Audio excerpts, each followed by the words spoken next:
अस्सलाम वालेकुम dear student, welcome to my YouTube channel. Dear student, पिछले वीडियो में हमने मैट्रिक्स को डिस्कस किया था, इसके डिफिनीशन को भी डिस्कस किया था कि इसका डिफिनीशन है क्या।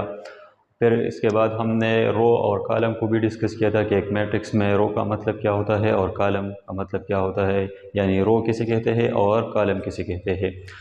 तो आज हम डिस्कस करेंगे ऑर्डर ऑफ मैट्रिक्स को कि ऑर्डर ऑफ मैट्रिक्स है क्या। The order of matrix refer to the number of rows and number of column it has। यानी जो ऑर्डर होता है ये हमें शो करता है कि गिवन जो मैट्रिक्स है या जो मैट्रिक्स हमें दिया गया है इसमें टोटल कितने रोज़ है और कितने कॉलम्स है। यहाँ पर मैंने लिखा है कि order of matrix refer to number of rows and number of column, यानी ये हमें नंबर ऑफ रोज और नंबर ऑफ कॉलम को शो करते हैं कि इस मैट्रिक्स में इतने रोज़ है और इतने कॉलम्स है, और इसको डिनोट किया जाता है m/n से। The order of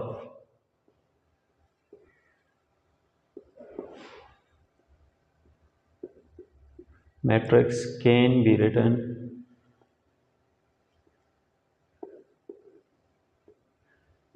as m×n, और इसको कैसे रीड किया जाता है, and read as m/n।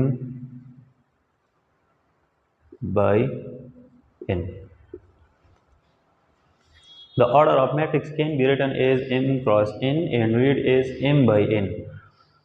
Order of matrix जो है इसको हम m×n से डिनोट करते हैं और इसको कैसे रीड किया जाता है, m/n से। वेयर, इसमें ये जो m है ये किसको शो करता है, where m represent number of rows and n represent number of columns. ये किसको शो करते हैं, m represent number of row, n represent number of column. For example,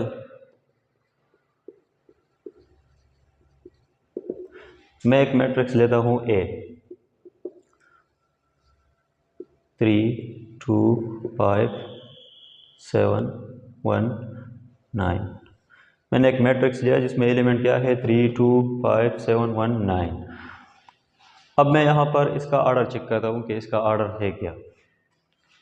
तो हम देखेंगे कि इसमें टोटल नंबर ऑफ रो कितने हैं, 1 2 रोज है।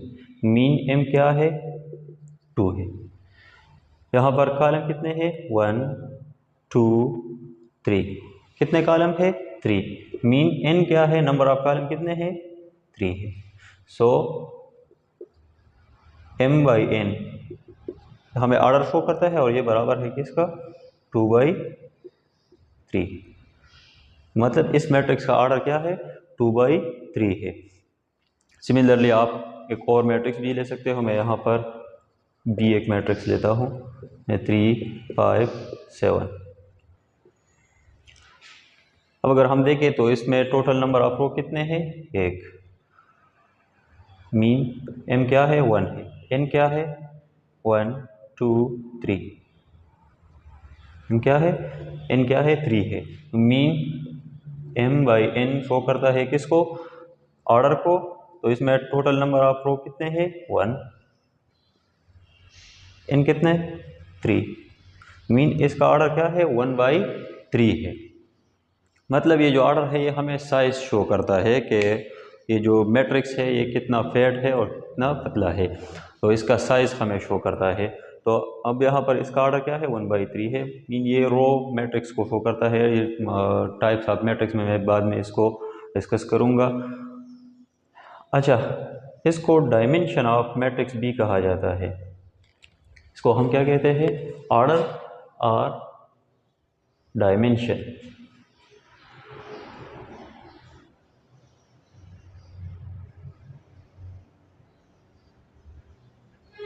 इसको हम डायमेंशन ऑफ मैट्रिक्स भी कहते हैं। अच्छा, अब यहाँ पर अगर एक मैट्रिक्स है जिसका ऑर्डर क्या है, फॉर एग्जांपल मैं इसको लेता हूँ कि इसका ऑर्डर क्या है, 2/3 है, 2/3 है। तो हमें कैसे पता चलेगा कि इस मैट्रिक्स में टोटल नंबर ऑफ एलिमेंट कितने होंगे। तो सिर्फ क्या करना है, इन दोनों का मल्टीप्लिकेशन करना है। तो 2 3 जार 6 आ जाएगा। इससे क्या आ जाएगा 6। ये 6 हमें क्या शो करता है, ये एलिमेंट्स को शो करते हैं कि जो गिवन मैट्रिक्स है इसमें टोटल कितने एलिमेंट है, 6 एलिमेंट है। एमसीक्यूज में भी आ सकता है कि a matrix of order 2/3 then how many element will be there in this matrix. तो इसमें कितने, इस ऑर्डर को मल्टीप्लाई करो, नंबर ऑफ रो को नंबर ऑफ कॉलम के साथ मल्टीप्लाई करो, तो आपको जो रिजल्ट मिलेगा वही क्या शो करेगा कि इतने एलिमेंट है इस गिवन मैट्रिक्स में। अच्छा, अब यहाँ पर एक और टॉपिक है इससे related, equality of two matrices. दो मैट्रिक्स कब इक्वल होंगे। मैंने यहाँ पर लिखा है कि two matrix are said to be equal. दो मैट्रिक्स तब इक्वल हो सकते हैं इफ, अगर फर्स्ट कंडीशन क्या है, दो कंडीशन है इसके लिए कि both matrix are of the same order. दोनों मैट्रिक्स का ऑर्डर क्या होगा, सेम होगा। यानी ये लाजिम है कि दोनों का ऑर्डर क्या होगा, सेम होगा। मीन ऑर्डर सेम का मतलब क्या है कि एक मैट्रिक्स में जितने रो और जितने कॉलम है उतने ही दूसरे मैट्रिक्स में भी होंगे। यहाँ पर सेकंड कंडीशन क्या है कि the element in the corresponding position are same, और करस्पॉन्डिंग पोजीशन पर एलिमेंट भी क्या होंगे, सेम होंगे। यानी एक पोजीशन पर, यानी A11 पोजीशन पर एक मैट्रिक्स का जो एलिमेंट है वो दूसरे मैट्रिक्स के भी A11 पोजीशन पर वही एलिमेंट होगा। एग्जाम्पल से इसको समझते हैं। यहाँ पर मैं एक मैट्रिक्स लेता हूँ A, इसमें एलिमेंट है 3 2 1 7, ये है। और यहाँ पर B एक मैट्रिक्स है जिसमें एलिमेंट है 3, यहाँ 1 + 1 1, यहाँ 3 + 4।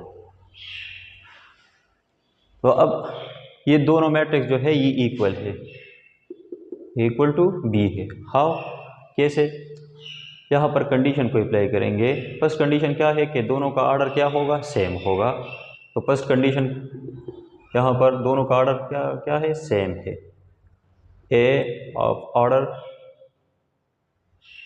2/2, और यहाँ पर B का ऑर्डर क्या है, वो भी 2/2 है। मीन ये सेम है, ऑर्डर के लिहाज से ये क्या है, सेम है। नेक्स्ट कंडीशन क्या है कि the element in the corresponding position are same, जो यानी करस्पॉन्डिंग पोजीशन पर जो एलिमेंट होंगे वो भी क्या होंगे, सेम होंगे। करस्पॉन्डिंग पोजीशन का मतलब क्या है कि यहाँ पर जो इस पोजीशन पर टॉप पर जो एलिमेंट है, यहाँ पर भी टॉप में एलिमेंट क्या होगा, सेम होगा। यहाँ इस पोजीशन पर जो एलिमेंट है और इस पोजीशन पर जो एलिमेंट है ये क्या होंगे, सेम होंगे। यहाँ पर 2 है, यहाँ पर 1 + 1 है, तो 1 + 1 का मतलब क्या होता है, 2 होता है। तो ये भी क्या है, सेम है। यहाँ पर इस पोजीशन पर एलिमेंट क्या है, 1 है, और इस पोजीशन पर एलिमेंट क्या है, 1 है, तो ये भी क्या है, सेम है। यहाँ पर 7 है, और यहाँ पर 3 + 4, और 3 + 4 हमें क्या दे रहा है, 7 दे रहा है। तो मतलब ये दोनों भी क्या है, सेम है। तो ये करस्पॉन्डिंग एलिमेंट को शो करते हैं कि इस पोजीशन पर टॉप पर, यहाँ पर ये टॉप पर जो एलिमेंट है ये करस्पॉन्डिंग पोजीशन पर है। तो हम करस्पॉन्डिंग पोजीशन पर चेक करेंगे एलिमेंट के, आया दोनों मैट्रिक्स में जो करस्पॉन्डिंग पोजीशन पर एलिमेंट है ये सेम है कि नहीं है। तो हमने चेक किया यहाँ पर इन दो मैट्रिक्स के लिए कि यहाँ क्या है, ये दोनों सेम है। सिमिलरली आप एक और मैट्रिक्स भी ले सकते हो। यहाँ पर मैं C मैट्रिक्स ले रहा हूँ, 3 1 7 9 8 5, और यहाँ पर एक और मैट्रिक्स D ले रहा हूँ, इसमें एलिमेंट क्या है, 2 + 1, यहाँ पर 1, फिर यहाँ 7, फिर 4 + 5, और यहाँ पर 8 और 5। अब ये दोनों भी क्या है, ये भी सेम है, C = D है। क्यों, इसका ऑर्डर क्या है, 2/3, और इसका ऑर्डर क्या है, 2/3 है। यानी इसमें टोटल नंबर ऑफ रो कितने हैं, 2 है, और इसमें टोटल नंबर ऑफ रो कितने हैं, 2 है। इसमें नंबर ऑफ कॉलम कितने हैं, 3, इसमें नंबर ऑफ कॉलम कितने हैं, 3 है। तो मीन यहाँ ये भी 2/3 ऑर्डर का मैट्रिक्स है और ये भी 2/3 ऑर्डर का मैट्रिक्स है। तो ऑर्डर के लिहाज से तो ये दोनों सेम है। अब नेक्स्ट हम क्या चेक करेंगे, करस्पॉन्डिंग पोजीशन पर एलिमेंट को चेक करेंगे कि करस्पॉन्डिंग पोजीशन पर एलिमेंट क्या है। यहाँ पर करस्पॉन्डिंग इस पोजीशन पर एलिमेंट क्या है, 3 है, तो इसका करस्पॉन्डिंग एलिमेंट ये है। और यहाँ पर 2 + 1 है, 2 + 1 मीन 3, तो ये भी क्या है, सेम है। यहाँ 1, यहाँ भी 1, यहाँ 7, यहाँ भी 7, यहाँ पर 3 है, तो यहाँ पर 4 + 5 है, 4 + 5 मीन 9, तो ये भी सेम है, यहाँ पर इस पोजीशन पर 8 है और यहाँ पर 8 है, यहाँ पर भी 5, यहाँ पर भी 5, तो करस्पॉन्डिंग पोजीशन पर एलिमेंट क्या हुए, सेम होंगे। तो मीन ये दोनों भी क्या है, सेम मैट्रिक्स है, सॉरी ये इक्वलिटी और इक्वल मैट्रिक्स है, दोनों सी एंड डी और इक्वल मैट्रिक्स। इसी तरह जितने भी मैट्रिक्स दिए गए होंगे, आपको 2 मैट्रिक्स दिए गए होंगे और कंपैरिजन करना है कि आया ये दोनों सेम है कि नहीं है, इक्वल है कि नहीं है। तो सिर्फ इन दोनों कंडीशन को याद रखना है कि मैं इक्वलिटी ऑफ 2 मैट्रिक्स के लिए कंडीशन क्या है। पहला कंडीशन क्या है कि दोनों का ऑर्डर सेम होगा, दूसरा कंडीशन क्या है कि करस्पॉन्डिंग पोजीशन पर एलिमेंट भी क्या होंगे, सेम होंगे। तो आई होप ये सब कुछ जो है आपकी समझ में आ गए होंगे। अगर वीडियो अच्छी लगी हो तो लाइक कीजिए, शेयर कीजिए अपने दोस्तों के साथ और चैनल को सब्सक्राइब करना ना भूलिए। शुक्रिया।